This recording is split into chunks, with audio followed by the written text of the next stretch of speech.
পেঁয়াজ দিয়ে দিব, মাছের ভাঙ্গা, এটা মানে ঝুড়ি বলে অনেকে, আপনারা কি বলেন।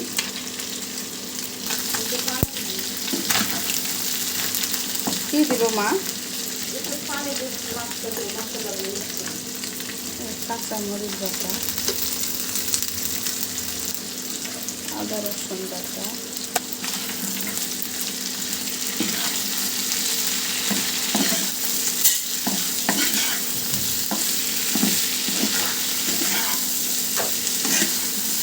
হলুদের গুঁড়া,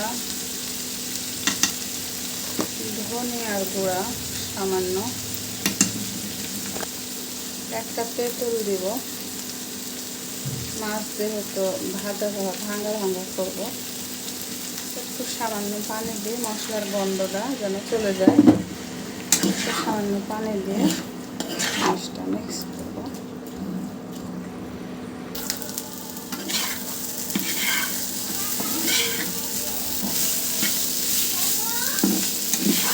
আজান দিতে এটা একটু নামে দিব,